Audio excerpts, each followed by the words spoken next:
Волковыский военно-исторический музей, вон здание. Здесь установлен этот памятный знак в честь Грюнвальдской битвы. Установили его в июле 2011 года, на день города было открытие. Ну, автором, скульптором является художник Красносельского ДК, как указано в Вики, Михаил Бабенков. В общем, в честь 600-летия Грюнвальдской битвы.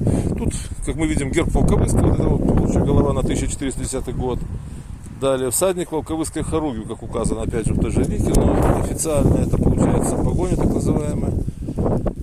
Как я уже говорил, на самом деле правильное название вершник, всадник, витязь. У литуйцев, кстати, витязь и остался. Никакой погони. Погоня, во-первых, это слово русского происхождения. В белорусской мове мы знаем такие слова, как уздагон, пераслед, або на пераслед. Ну ладно, это на совести этих дьячов, что уводили эту погоню. Погоня, насамрэч, это погань. У часы, коли переходили до християнского веровызнання, то вядома, адварачвалі народ от старых символов и тую самую вершника назвали поганью. Ну а потом, вядома, магнатам было, ну якая погань. Герб вже заставався, а всадник, як гучить, або вершник, не надто цікаво, то зробили погоню некую. Ну, боги. Потом печать Гедемина мы видим, вот так называемая колюмна Гедемина. 3 столпа и алтарь. На самом деле, как вариант, это старый римский штандарт, перевернутый вверх ногами, в честь победы еще старого великолепного Полимона над римлянами. И вот мы то, что имеем. Далее мы видим меч. Ранее на этом памятном знаке было 2 меча. Кстати, памятник указан в документах как 2 метра. Нет, он 2 метра высоты не имеет. Было 2 меча сначала, но один меч отламывали. Вот. Что еще? Самое интересное, что вот этот вот знак, он практически полностью по символам своим совпадает с так называемым Грюнвальдским знаком.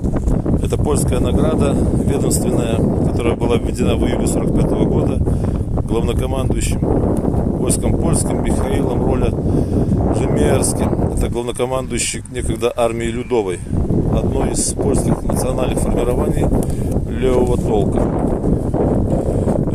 На том знаке, где вот мы видим сейчас здесь погоню, там было орел без короны, польский. Вот, и надпись внизу, як ми тут бачимо, у гонор 600-годдя Грюнвальдської битви і війни Волковыской хоругви. Вот, там было написано Грюнвальд, Берлин, 1410 и 1945 года. И тоже 2 меча. Кому цікаво, то можете загуглить Грюнвальдский знак польского узнагорода. Я не хочет соображать мне творцу этого знака. Але може тут добре, що хоч 3 елементи геткі, бачите? Але Волковиськ має 3 гори: Муравельник, Замчище та Шведську гору, або Шведи. Ось, то, може, лепі було б ті місцеві ніякі знаки, а не гетий переклад з польського, підкреслюю, з польського воєнного знака. Хай собі і часов народної влади. У нас досить шмат своїх, як кажуть, знаків, гербов і інших видатних речей.